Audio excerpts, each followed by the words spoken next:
삶의 에너지를 줄입시다. 사랑합니다, 여러분. 지혜 디렉터 윤한성 목사입니다. 일주일 동안 잘 지내셨죠? 네.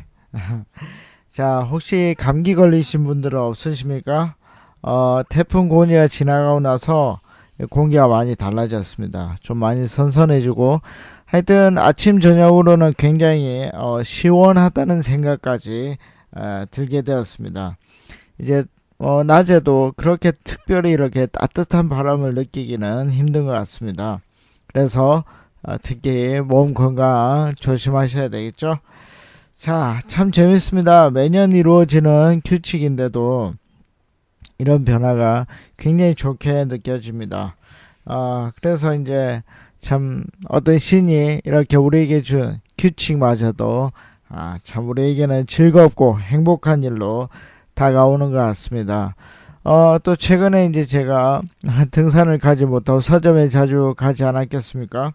그래서 서점에 가보니까 요런 책들이 많더라고요. 무슨 책이냐? 마음 필사에 대한 책들이 많았습니다. 그러니까 이게 뭐 특별한 것은 아니고요. 옛날에 이제 독서 치료나 그리고 글쓰기 치료 이런 것들이 발전된 형태죠. 사실 발전됐다기보다 그냥 그거를 좀 쉽게 접할 수 있도록 이런데 가면 돈 많이 드니까 책으로 나온 겁니다. 그래서 좋은 글귀를 이렇게 한번 써보는 겁니다. 마음을 차분하게 해서 써보는 거죠. 그리고 그 글귀를 보면서 자기 마음속에 어떤 새로운 평안도 느낄 수 있는 것입니다. 현대인들은 좀 더 이렇게 차분한 마음 상태를 갖는 게 굉장히 중요합니다. 이게 이제 서예하는 것과 같거든요. 저는 이제 어릴 때 서예를 좀 많이 했습니다. 어린 분들은 서예가 뭔지 아십니까? 서예는 붓글씨 쓰는 겁니다. 그래서 이제 서예를 하려면 맨 처음에 해야 되는 게 있습니다. 그게 뭐냐면 먹을 가는 겁니다. 이 못 가는 게 제일 어렵거든요. 왜냐하면 어릴 때는 못 갈기가 싫습니다. 그래서 대충 갈아가지고 막 먹이 번지죠. 그러니까 글을 잘 쓰시는 분들은 필력이 있어가지고 빨리빨리 쓰지만 우리는 또 천천히 쓰게 되거든요. 천천히 쓰는 데다가 먹이 이렇게 연하니까 잘 번지는 거죠. 근데 어릴 때는 항상 이 못 가는 게 싫습니다. 못 가는 것만 해도 이 마음의 수양이 되거든요. 그래서 원장님 먹물이 항상 이렇게 부럽습니다. 원장님 먹물은 항상 뻑뻑 하거든요. 잘 갈아져 있습니다. 근데 우리는 그렇지 못하니까 항상 이렇게 안 좋은 것만 연한 먹물만 쓸 수밖에 없는 것이죠. 그래서 먹물을 갈 때만 해도 우리 마음속에 참을린이 많이 새겨집니다. 그래서 이제 기억, 미연 이렇게 계속 한 획 한 획 그을 때마다 사실은 마음의 수양이 되는 겁니다. 이거를 요즘에는 이제 마음 필사로 한번 해보라는 거죠. 또박또박 그 좋은 글귀를 쓰면서 자기의 마음을 정리해 가는 것입니다. 자, 현대인들 왜 바쁜지도 모르고 정말 바쁘게 돌아갑니다. 그래서 현대인들은 뭐죠? 마음 훈련이 필요합니다. 뭐 글자 필사를 이렇게 하시든지 아니면 묵상을 하시든지 그래서 마음을 차분하게 만드는 게 굉장히 중요합니다. 그러면 여러분들이 아무리 바빠도 정신을 차리고 내가 왜 일을 하는지 잘 알 수 있게 됩니다. 그래서 마음을 차분하게 하는 여러 가지 방법들을 여러분들이 강구해 보시면 좋겠습니다. 물론 이제 목사 입장에서는 이게 미봉책입니다. 진짜 마음이 치유되는 길은 따로 있거든요. 이제 평안한 마음, 또 강인한 마음, 사랑을 전하는 마음이 될 수 있는 것은 사실 따로 있습니다. 뭐 여기서 다룰 문제는 아니고요. 다음번에 제가 또 기독교에 관한 강의를 할 때 제가 이 문제를 좀 집중적으로 다루도록 하겠습니다. 어쨌든 미봉책이지만 여러분들은 마음을 다스릴 수 있는, 마음을 차분하게 할 수 있는 그런 것들을 꼭 가지시기 바랍니다. 뭐 마음 필사를 해보시든지 아니면 가까운 교회에 가서 여러분들이 평안을 누리시면 좋겠습니다. 자, 지난주 미션으로 한번 들어가 보겠습니다. 자, 지난주 미션이 뭐였죠? 예. 이웃들과 인사하는 거였습니다. 여러분들은 몇 명과 인사를 해보셨습니까? 저도 이제 다 세보지는 않았지만 하여튼 최대한 열심히 한번 예, 인사를 해봤습니다. 여러분 인사해봤더니 어땠습니까? 상처받지 않으셨습니까? 이 참 마음이 강해야 되는데 요즘 이웃들이 잘 인사를 받지 않습니다. 특히 이제 저는 아들 친구들과 인사를 했는데 얘들이 제 인사를 잘 받지 않습니다. 그래도 뭐 저는 열심히 했습니다. 걔들 나중에 벌 받을 겁니다. 왜냐면 자기들이 어른들이 됐을 때는 아마 애들이 더 인사를 안 할 확률이 높으니까요. 예, 어쨌든 저는 열심히 했고 또 간혹 가다가 우리 교회 애들은 또 열심히 제가 목사라고 인사를 해주었습니다. 참 좋았습니다. 그리고 우리 옆집도 있었는데 옆집에 열심히 인사를 했습니다. 근데 굉장히 시큰둥했습니다. 그러면 어떻게 하라고요? 예, 그냥 거기까지입니다. 그러니까 인사를 안 받은 건 아니잖아요. 그러니까 이 사람하고는 이 정도까지 거리를 두면 되겠구나 생각하면 됩니다. 그래서 내 쪽에서 그냥 열심히 인사하면 저쪽에서 그냥 시큰둥하게 받을 겁니다. 그래서 이웃을 사랑한다는 것은 인사하는 걸로부터 시작이 됩니다. 그리고 그 중에 분명히 그 인사에 대해서 반응하는 사람들이 있을 것입니다. 그 사람들하고만 친하게 지내시면 됩니다. 그래서 인사를 통해서 이웃들하고 좋은 관계를 맺는 그런 분들이 많아졌으면 좋겠습니다. 그럼 사회도 훨씬 더 좋아질 것입니다. 자, 이제 우리는 오늘의 주제로 넘어갈 것입니다. 오늘의 주제는 국가가 만드는 좋은 이웃 관계입니다. 그러니까 우리가 뭐 인사하고 이렇게 이웃에 뭐 좋은 거 맛있는 거 사주고 이런 거는 한계가 있다는 것이죠. 예, 개개인이 하는 일은 한계가 있습니다. 뭐죠? 국가가 또 정부가 이 좋은 이웃 관계를 만들 수 있다는 것입니다. 그럼 왜 그런가? 이거는 이제 판의 문제입니다. 이 판이라는 거는 우리가 살고 있는 삶의 현장을 이야기하는 겁니다. 그러니까 삶의 판이 아수라장이 되면 서로 절대 좋은 관계를 맺을 수 없다는 겁니다. 그러니까 그 판이 살기 좋고 평화롭고 여유로울 때 이웃 간에 서로 사랑할 수 있게 된다는 것입니다. 자, 저는 이제 앞에서 말씀드렸듯이 인간을 어떻게 본다고요? 네, 악하게 봅니다. 목사가 나쁘죠? 근데 그게 사실입니다. 그러니까 인간은 기본적으로 이제 이기적입니다. 왜냐하면 이제 타락 이후로 인간은 그런 식으로 발전해 왔기 때문입니다. 그래서 이제 만약에 어떤 판이 여유롭지 못하면 인간은 스스로 자기의 이익만을 챙길 수밖에 없는 겁니다. 그래서 이것이 인간이 가진 악함이고 약함입니다. 그래서 서로 욕할 필요도 없습니다. 그냥 인간 타락 이후에 우리 인간 모두에게 나타나는 뚜렷한 현상이구나, 이렇게 보시면 되겠습니다. 그래서 극한 상황이 되면, 판이 너무너무 흔들리면 우리는 자기 자신만 바라볼 수밖에 없다는 것입니다. 자, 2014년도 1000만 관객을 동원한 영화가 있었습니다. 뭐였냐면 국제시장이라는 영화였습니다. 여러분, 이 영화의 초반부에 그 흥남항이 나옵니다. 흥남부두가 나오는데 1950년 10월에 여기 미군과 한국군이 이제 흥남부두에서 철수하려고 합니다. 그 장면이 이제 나오죠. 그런데 이제 황정민 씨가 연기한 덕수가 집에서 이제 그 막내가 아니죠. 막내 이제 더 이상 딸은 안 돼. 그러면서 이제 이름을 막순이라고 붙인 거죠. 그래서 막순이를 데리고 이제 이 흥남부두에서 이제 탈출할 수 있는 배를 타기 위해서 나옵니다. 그런데 어떤 일이 일어나죠? 오빠 등에 매달려서 올라가던 막순이가 오빠 등에서 떨어지게 되죠. 그 이유가 뭡니까? 힘이 센 아저씨가 막순이를 잡아 끄집어 당겨서 막순이는 떨어지고 이 아저씨는 올라간 겁니다. 인간이 이런 겁니다. 그러니까 아이든 뭐든 눈에 보이지 않는 겁니다. 약자가 보이지 않죠. 왜요? 판이 너무 극한적인 상황이기 때문입니다. 나 먼저 살아야 되는 거죠. 그래서 아마 그 아저씨는 최소한 흥남부두에서 철수할 때는 살았을 것입니다. 물론 나중에는 어떻게 됐을지 알 수가 없는 거죠. 그러나 그 상황, 그 판에서는 살아남은 것입니다. 그러니까 뭐냐면 국가는 어떻게 해야 되는 거죠? 그런 극단적인 상황을 만들지 않고 사회가 평화롭게 만들어져야만 어떻게 해요? 이웃이 이웃을 사랑할 수 있게 된다 하는 것입니다.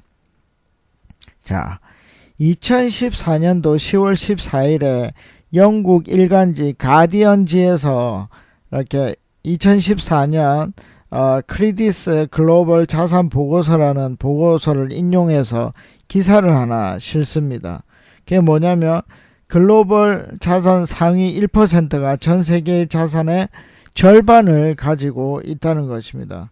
그리고 자산 10%의 사람은 전 세계 부의 87%, 그러니까 거의 90%의 부를 차지하고 있다는 이야기를 실습니다. 2014년 10월 14일자 그 조선일보 인터넷판에 보면 한국의 이 양극화도 굉장히 엄청나다는 것을 말하고 있습니다. 한국의 그 상위 10% 소득 10%가 뭐죠? 우리나라 국민의 모든 소득의 45%를 차지한다고 말하고 있습니다. 요게 이제 세계 제2위라는 겁니다. 1위는 어디일까요? 당연히 미국이겠죠. 미국은 상위 10%가 전체 부의 48.16%를 차지하고 있다는 겁니다. 그러니까 미국이나 한국이나 뭐죠? 서로 상위 10%가 국민소득의 한 50% 반을 가지고 있다는 것입니다. 이걸 이제 좀 쉽게 얘기를 하면은 10명의 사람이 있어요. 근데 그 중에 한 사람이 뭐죠? 빵 5개를 이미 차지하고 있는 겁니다. 그리고 나머지 9명이 이 빵 5개를 차지하기 위해서 서로 싸워야 된다는 거죠. 그러니까 양극화가 심해지면 더 심하겠죠. 예를 들어 빵 2개가 있는데 그 2개를 9명이서 싸우려고 하면 굉장히 심각해진다는 겁니다. 지금 현실은 뭐라고요? 9명이서 빵 5개를. 그러니까 뭐냐면 반 개도 먹기가 힘든 거죠. 그런데 문제는 뭐냐면 특히 이런 문제들이 청년들에게, 그러니까 우리 자녀들에게 집중적으로 쏠리고 있다 하는 것입니다. 이게 이제 안타까운 거죠. 그 빵을 우리 자녀들이 억지로 치열한 싸움을 통해서 차지할 수밖에 없다는 것입니다. 이런 경쟁은 사실 이제 제가 대학 다닐 때만 해도 그렇게 심각하지는 않았습니다. 과거 이제 80년대 학번들보다는 우리가 뭐 낭만적이지는 않았습니다. 그러나 그 옆에 앉아 있는 그 친구를 경쟁자로 생각할 만큼 그렇게 막 치열한 경쟁이 있지는 않았습니다. 그래서 뭐 수업 땡땡이 치는 사람들도 많았고 그걸 자랑하는 사람들도 많았습니다. 날씨가 좋으면 뭐 야외 수업도 하자고 그러고 하여튼 뭐 무슨 이유를 대서라도 수업을 많이 이렇게 우리 표현으로 제꼈다고 하는데 많이 제꼈습니다. 그런데 요즘은 어떻습니까? 학점을 잘 받아야 되죠. 어느 정도 학점을 잘 받아야 되기 때문에 친구를 경쟁자로 또 잠재적 경쟁자로 볼 수밖에 없는 상황이 됐습니다. 배려해 줄 수 없는 거죠. 전쟁터니까요. 그래서 이런 혹독한 경쟁, 그런 판이 막 흔들리는 판이 되면 이웃사랑을 기대하기가 너무 어렵다는 겁니다. 요걸 해결해 줄 수 있는 방법이 뭐라고요? 그 판을 안정화시킬 수 있는 정치라는 거죠. 그리고 국가가 된다는 것입니다. 여러분, 우리가 국가가 만드는 좋은 이웃 관계를 생각하려고 할 때 이 경쟁에 대해서 한 번 더 생각을 해봐야 됩니다. 사람들은 이제 곧잘 경쟁은 참 좋은 거다. 경쟁을 해서 더 좋은 제품과 서비스를 만들 수 있다. 이렇게 생각을 합니다. 그러나 그것이 너무 지나치게 되면요. 어떤 현상이 일어나냐면 그 경쟁이 끝났을 때에 심각한 문제가 일어납니다. 그게 뭐냐면 승자 독식입니다. 그러니까 혼자서 모든 거를 다 차지해 버린다 하는 것입니다. 그런데 그 말이 굉장히 좋은 말로 이루어집니다. 뭐냐면 표준이라는 말로 정리가 되기 때문입니다. 그러니까 이때까지 경쟁에서 모두 뚫고 이겼기 때문에 이제 자기의 것만이 표준이 된 겁니다. 예를 들면요. 스마트폰에 대해서 한번 생각을 해보면 그 2015년 6월 2일에 미래창조과학부에서 발표한 이야기가 있습니다. 그 국내 스마트폰 점유율에 대해서 이야기를 했는데요. 삼성이 아시겠지만 63.4%를 점유하고 있었습니다. LG가 20.9%, 애플이 13.1%였습니다. 그러니까 스마트폰을 가진 사람 중 6사람이 뭐라고요?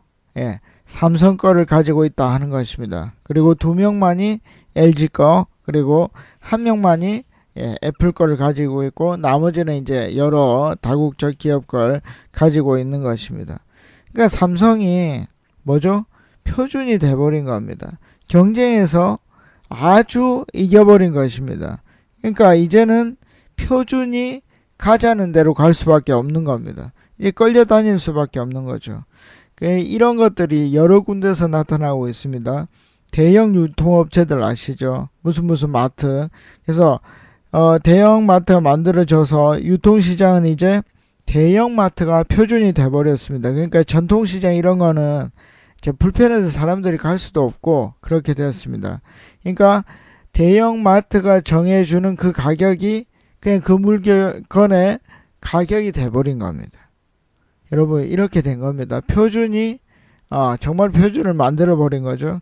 그래서 이제는 그 대형 마트들이 중소 가게까지 이렇게 치고 들어오죠. 그리고 대기업들은 편의점 사업들을 합니다. 그래서 이제는 그 경쟁에서 치열한 경쟁에서 살아남은 사람들, 그 사람들이 주는 그 표준을 가지고 우리는 살 수밖에 없다는 겁니다. 이것이 바로 경쟁의 무서운 결과입니다. 그러니까 모두 먹어 치워버리는 것입니다. 자, 앞으로 사회는 어떨까요? 이것이 점점 더 심해집니다. 왜냐하면 이제 기계 문명이 발달하고 그리고 사물 인터넷, 그러니까 이런 사물들 사이에 인터넷이 발전하거든요. 그래서 한 사람이 할 수 있는 일이 굉장히 많아집니다. 그러니까 이전에는 100명이 해야 될 일을 이제는 10명이 할 수 있는 겁니다. 그러니까 좀 더 심하게 얘기하면 한 명이 100명치 걸 다 할 수 있습니다. 왜냐하면 기계가 발달하고 사물 인터넷이 발전해서 그렇습니다. 그렇다면 이제 그 살아남은 한 명, 그 한 명이 표준이 되고 그 사람이 모든 것을 다 먹게 된다는 것입니다. 그러면 표준이 되지 못한 90명 혹은 99명 그 사람들은 뭐가 될까요? 예, 잉여인간이 됩니다. 잉여인간이 뭐죠? 남아서 쓸모없는 인간이 되는 겁니다. 여러분 잉여인간이 정말 많습니다. 그냥 제가 막 이렇게 극단적으로 말하는 게 아닙니다. 그러니까 자기 자신을 스스로 있으나 마나한 존재라고 믿는 사람들, 그 사람들이 잉여인간이고 실제로 그렇게 바라보는 사회의 눈들도 많습니다. 근데 이것이 불행히도 청년들 사이에 더 많다 하는 것입니다. 청년들이 자기의 꿈을 펼쳐보지도 못하고 자기는 있으나 마나한 잉여인간이다라고 얘기를 하고 돌아다닌다는 겁니다. 여러분, 그러면 사회가 어떻게 될까요? 여러분, 이게 이제 제가 엄청나게 걱정하는 건데, 이렇게 되면 사회는 집단적 우울증에 빠질 수밖에 없다는 겁니다. 여러분, 우울증이 가장 큰 특징이 뭐라고 그랬죠? 제가 전에 말씀을 드렸는데 무기력증입니다. 그러니까 사회가 무기력한 겁니다. 활발하지도 않고 재미도 없는 겁니다. 그냥 가만히 있습니다. 그게 집단적 사회적 우울증이라는 거죠. 자, 근데 사실 이거는 당연한 겁니다. 그죠? 왜 그렇죠? 희망이 없으니까 사람들이 즐거울 일도 없고 재미도 없는 겁니다. 그냥 살아가는 겁니다. 왜냐하면 경쟁에서 이길 수 있는 사람은 단 한 사람밖에 없다는 거죠. 나머지는 필요 없는 사람들이 된다는 것입니다. 자, 이렇게 심각한 문제, 이걸 어떻게 우리가 다뤄야 될까요? 어떻게 하면 잉여가 아닌 정말 필요한 사회가 될 수 있도록 우리가 어떻게 하면 변화시킬 수 있을까요? 그래서 우리는 뭐죠? 사회를 보다 안전한 사회로 만들고, 그래서 안전장치를 만들어야 한다는 것입니다. 그러니까 이 안전장치는 사회의 브레이크와 같은 겁니다. 그러니까 너무 지나치면 브레이크를 걸어주는 거죠. 너무 쏠리지 말라고. 그래서 지나친 경쟁으로 가는 그 모든 것을 막는 브레이크가 되는 것입니다. 그래서 이런 것들을 우리 기존의 어른들이 만들어 줄 때 청년들은 좀 더 행복하게 흔들리지 않는 판에서 살아갈 수 있게 된다는 것입니다. 그래서 우리 자녀들도 훨씬 더 행복할 수 있게 되겠죠. 자, 그러면 이 안전장치는 뭘로부터 시작을 해야 될까요? 그래서 바로 사람의 가치를 매기는 일로부터 시작해야 됩니다. 뭐라고요? 사람의 가치를 매기는 일로부터 시작해야 한다는 것입니다. 여러분, 88만원 세대라는 얘기 들어보셨습니까?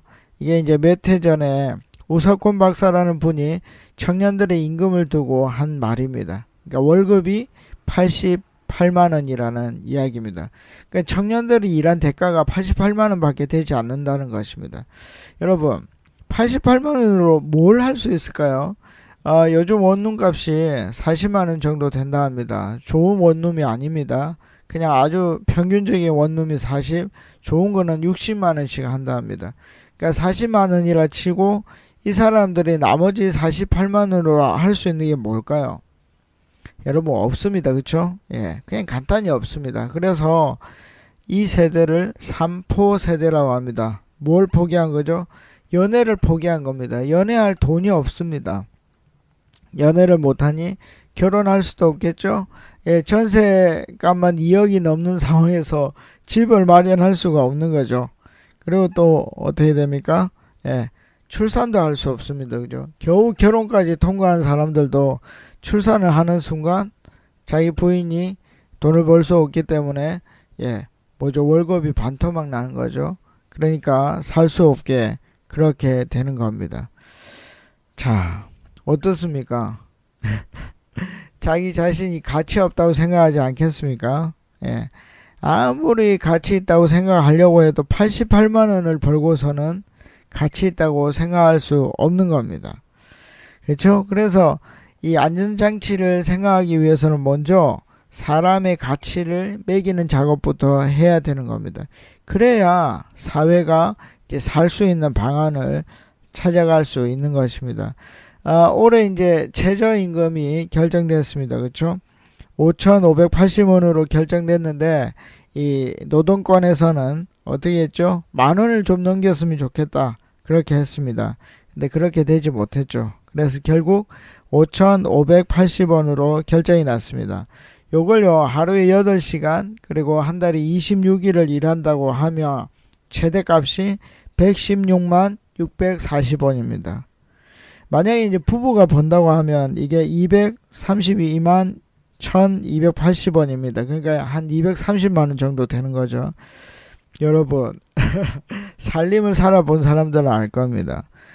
가족이 4인이라고 생각을 하고 230만원으로 뭘 할 수 있을까 생각을 해보시면 거의 할 수 있는 게 없다라고 알 수 있습니다. 그런데 최저임금을 10,000원으로 하면 어떻게 될까요?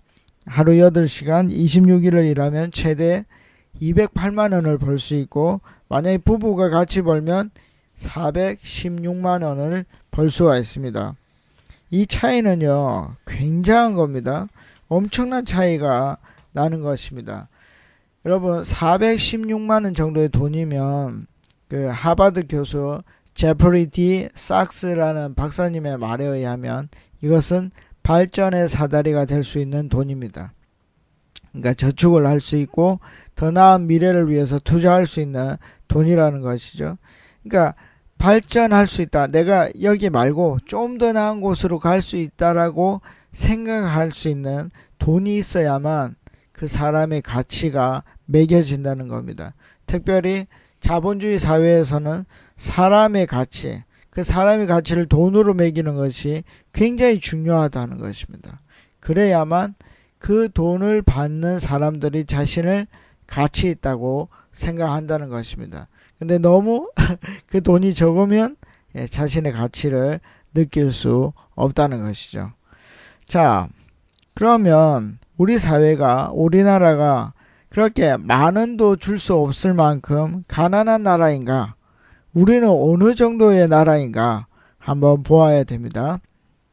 자, 우리 IMF 금융위기를 겪었기 때문에 이 IMF 잘 알죠? 이 IMF는 은행 이름입니다.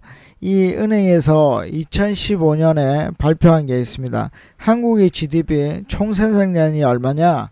세계 11위입니다. 여러분, 세계 11위면요 경제 대국입니다. 정말입니다. 여러분, TV에서 우리가 옷 입고 다니고 먹는 거 한번 보십시오. 미국 사람들하고 비교해서 어떤지 한번 생각을 해보십시오. 우리 먹는 거 장난 아닙니다. 미국 사람들보다 절대 못 먹지 않습니다. 제가 2001년, 2002년에 미국에 있었습니다. 그런데 그때도 우와 맛있겠다. 와 미국 사람들이 이런 거 먹는구나. 그렇게 생각해 본 적이 없습니다. 그리고 제가 그쪽에서 미국에서 뭐 랄프 로렌이나 뭐 여러 가지 옷들 뭐 명품은 잘 모르겠습니다. 나이키나 뭐 아디다스 이런 거 한국에 없는 게 하나도 없었습니다. 그리고 뭐 음식점들도 특별히 대단한 것도 없었습니다. 그냥 아웃백 있고 뭐 다 똑같았습니다. 그러니까 그게 2001년, 2002년이면 얼마입니까? 벌써 14년 전의 일입니다. 그러니까 한국은 이미 그때부터도 우리가 최저임금을 상당히 끌어올릴 수 있는 그런 여건을 가지고 있었다는 것입니다. 우리나라가 부유한 나라입니다. 그래서 약자들을 돌아볼 수 있는 여유가 이미 충분히 있다는 것이죠. 쉽게 말해서 안전장치에 대한 고민을 충분히 할 수 있는 사회였다 하는 것입니다. 미국에서 묻지 말아야 될 그 질문이 두 개가 있습니다. 그게 뭐냐면 나이와 직업입니다. 너 뭐하고 사니? 요거를 물어보기가 힘듭니다.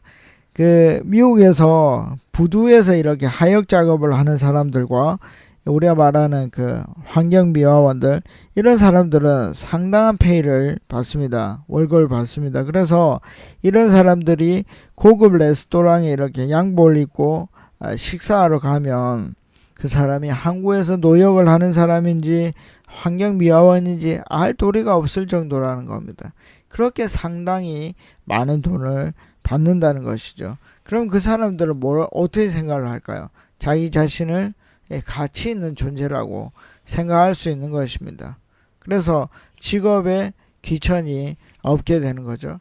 그래서 제가 이제 안전한 사회, 자본주의 사회 속에서 안전한 사회는 직업 그룹 간 임금 격차가 줄어야 된다는 것입니다. 그러니까 의사 선생님이라고 돈을 많이 벌지 않고 또 이렇게 노동을 하는 사람이라고 돈을 적게 받지 않는 그런 사회가 되어야만 안전한 사회가 될 수 있다 하는 것입니다.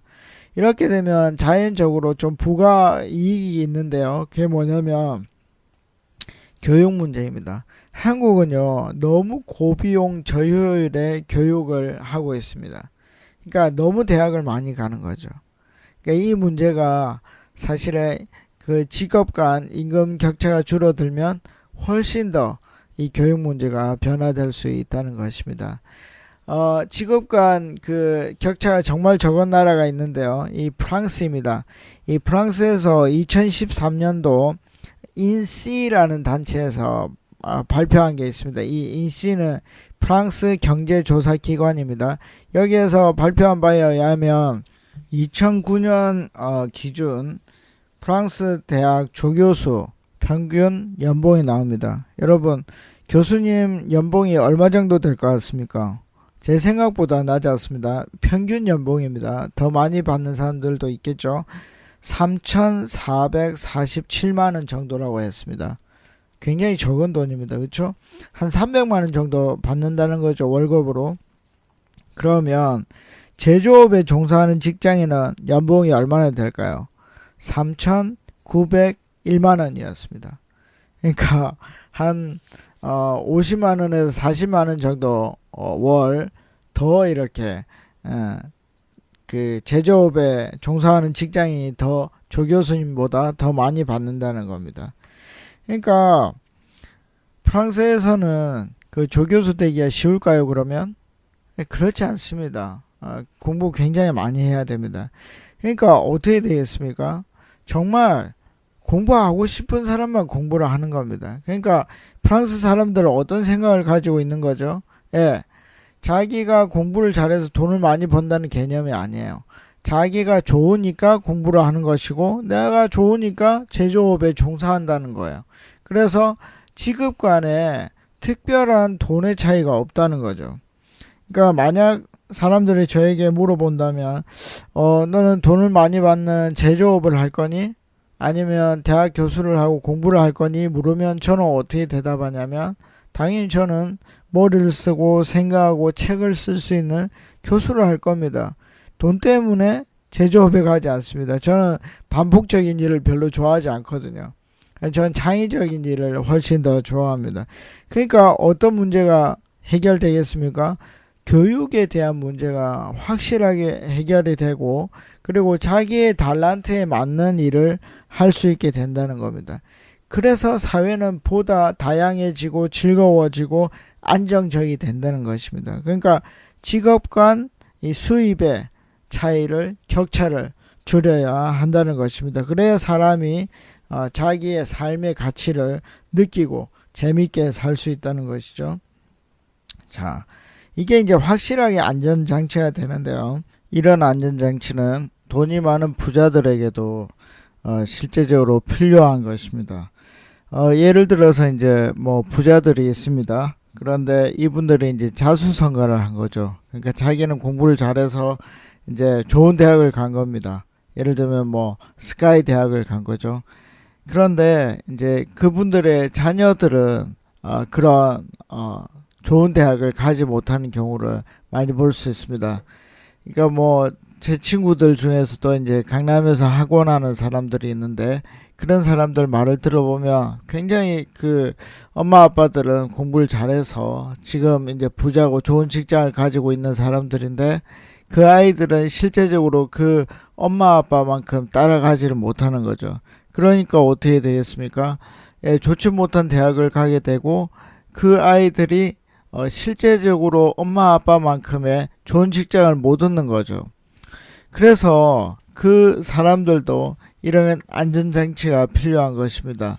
물론 이제 그 사람들 중에서는 이제 지금 경제력도 있고 힘도 있으니까 뭐 자기 아들들 이렇게 유학도 보내고 그렇게 해서 어떤 학력도 더 높일 수 있고 또 자기 대해서는 좋은 직장까지도 줄 수 있을지도 모릅니다.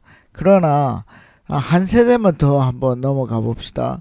그러면 그 손자 시대 때까지도 그런 좋은 자리를 보장해 줄 수 있겠는가? 물론 이제 대대로 부자인 사람들은 훨씬 더 오래 가겠지만 자기 세대에 이렇게 자수성가했던 부자들은 좀 힘든 경우가 많을 것이라 생각을 합니다. 그렇기 때문에 그런 사람들에게도 이런 안전장치가 있어야지만 그 사람들이 안심하고 자녀들을 키워낼 수가 있는 것입니다. 그러니까 부자들마저도 안전장치가 필요한 것이죠. 직업 간 임금 격차가 줄어들어야만 아이들이 어떤 직업을 택하더라도 그들이 어느 정도의 행복을 보장받고 살아갈 수 있는 것입니다. 그래서 이런 노력들이 굉장히 필요하고 이런 노력들이 필요하다고 생각을 하시면 여러분들은 정치적인 판단을 하셔야 됩니다. 이 정치에 결국은 참여해야 되는 거죠. 이제 우리가 하는 민주주의는 대의민주주의입니다. 그러니까 직접 민주주의가 아니죠. 그래서 대표를 뽑아서 정치를 합니다. 그러니까 우리 개개인이 할 수 있는 정치적인 행동은 뭐 소극적으로 얘기하면 투표입니다. 투표를 통해서 우리의 뜻을 나타내는 거죠. 그래서 이 대의민주주의 내에서는 투표가 아주 중요합니다. 그럼 투표를 어떻게 해야 되나요? 그냥 가서 찍으면 되나요? 숫자만 보고? 그렇지 않죠. 나의 생각과 그들의 생각을 비교하고 대조해 봐서 찍어야 합니다. 그래야 우리의 생각이 정치 속에서, 국가 속에서 나타날 수 있는 거죠. 그렇게 하려면 어떻게 해야 될까요? 평소 때 우리가 정치적인 개념을 가지고 있어야 한다는 것입니다. 그렇게 하지 못하면 어떻게 되죠? 정치에 휘둘릴 수밖에 없다는 거죠. 사실은 이제 우리가 휘둘리는지도 모르고 그냥 이상한 상황 속에 놓이게 되는 경우가 많습니다. 그래서 여러분들 속에 정치적인 개념을 가지고 있는 게 중요합니다. 이제 혹 여러분들 속에 내가 이렇게 한다고 사회가 변하겠어? 라고 생각하는 분들이 많을 수 있습니다. 그러나 세상은 생각보다 빨리 변한다는 것입니다. 그리고 요즘은 SNS나 인터넷이 발전해서 우리의 생각이 뭉치는데 훨씬 더 빨리 진행될 수 있다는 것을 또 우리는 알 수 있습니다. 그래서 우리가 정치적인 이슈에 대해서 생각을 가지고 있는 게 굉장히 중요합니다. 어제 JTBC 뉴스룸에 보니까 미국 여성들이 이렇게 참정권, 그러니까 여성 투표권을 얻은 거에 대해서 이야기가 나왔습니다. 1920년 8월 26일에 이 여성들이 미국에서 처음으로 투표를 할 수 있게 되었습니다.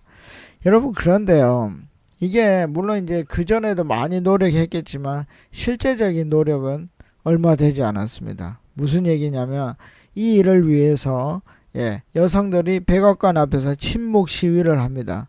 근데 얼마나 했는지 아십니까? 1917년 1월 10일부터 1919년 6월 4일, 그러니까 약 2년여 동안만 침묵 시위를 했습니다.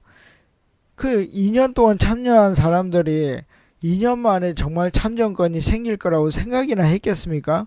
그런데 실제로 뭐요? 참정권이 생겼다는 겁니다. 그러니까 2년여 만에 세상이 변화되었다는 것입니다. 우리가 생각하고 있는 이 정치적인 개념, 이 개념이 2년 만에도 변화를 일으켜낼 수 있다는 것입니다. 그래서 여러분들이 정치적인 개념을 갖는 게 굉장히 중요합니다. 자, 이제 마지막으로 제가 현안에 대해서 저희 견해를 하나 말씀드리고 마치려고 합니다. 요즘 이슈가 되고 있는 것이 임금 피크제입니다. 임금 피크제. 임금 피크제라는 건 뭐냐면, 피크는 이렇게 꼭대기를 찍는다는 거거든요. 그러니까 어떤 인생 중에 한 번 임금을 굉장히 많이 받는다는 겁니다. 그래서 이 임금 피크제를 통해서 청년들의 고용을 늘려줄 수 있다, 이렇게 정부가 주장하고 있습니다. 이 안에 대해서 여러분들은 어떤 생각을 가지고 계십니까? 이 안에 대해서 여러분들은 지지하십니까? 반대하십니까?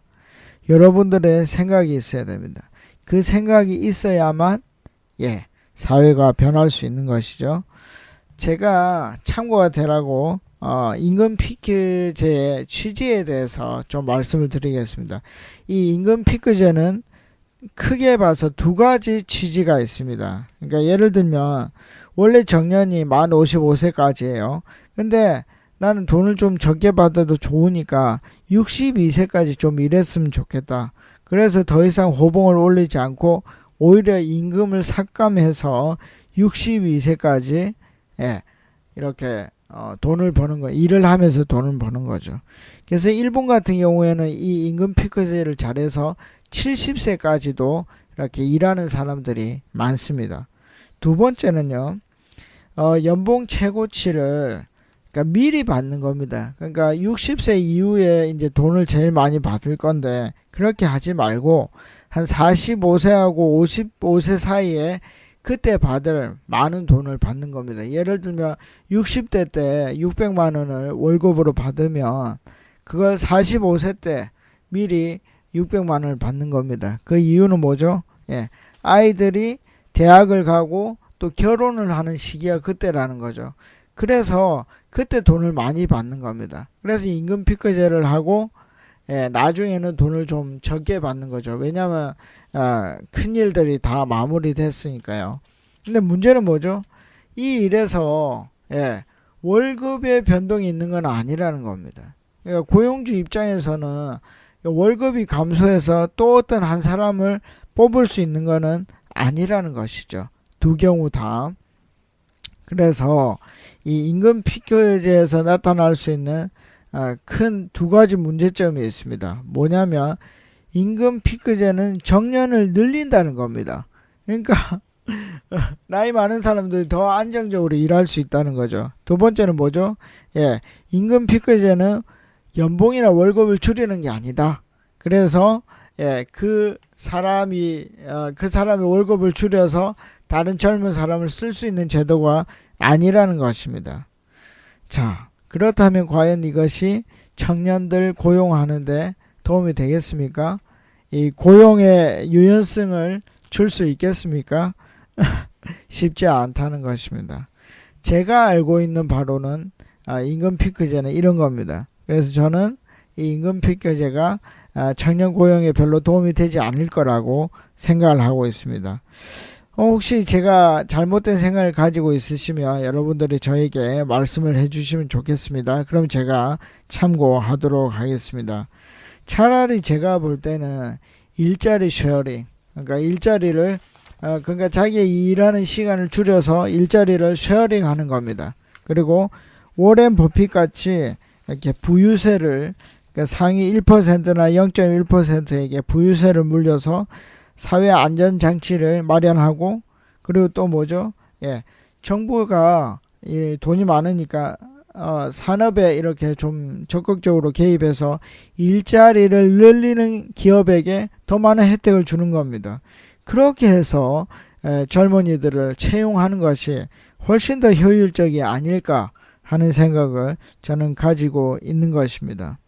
자, 여러분, 개인의 생각들이 중요합니다. 그래야 사회가 변할 수 있습니다. 그래야 우리나라가 청년들에게 안전한 나라가 될 수 있습니다.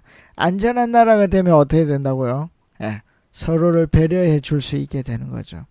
그러니까 결국 정부가 국가가 좋은 이웃 관계를 만들어낼 수 있는 겁니다. 왜냐하면 여유가 있으면 베풀 수도 있게 되기 때문입니다. 그러나 극단적인 상황, 극단적인 이 경쟁 체제 속에서는 그 판이 너무 많이 흔들리기 때문에 남을 돌아볼 여유가 없습니다. 그래서 우리는 정치적인 판단을 가지고 있어야 되는 것이죠. 여러분 재밌었죠? 재밌습니다. 그래서 이번 한 주 동안 여러분들이 미션이 있습니다. 여러분들이 이번 한 주에 일어나는 정치적인 이슈에 대해서 정보를 모으시고 여러분들의 판단을 하나 마련해 보시면 좋겠습니다. 그리고 다음 주에는 아주 재밌는 이슈, 원수를 사랑할 수 있겠는가? 원수를 사랑할 수 있겠는가? 인간이, 이 죄 많은 인간이 원수를 사랑할 수 있겠는가 하는 그 어림도 없는 이야기에 대해서 제가 이야기를 풀어가 볼까 합니다. 여러분 미션 생각하시고요. 정치적인 이슈에 대해서 여러분들이 정보를 모으시고 여러분들의 판단 기준을 한번 마련해 보십시오. 그러면 이 사회가 변화되는데 큰 도움이 될 것입니다. 그리고 다음 주는 원수 사랑을 이야기하겠습니다. 여러분 건강하십시오. 그리고 평안하십시오. 아침 저녁으로 굉장히 쌀쌀합니다. 특히 건강을 유의하십시오. 삶의 에너지를 줄입시다. 안녕히 계십시오. 파워.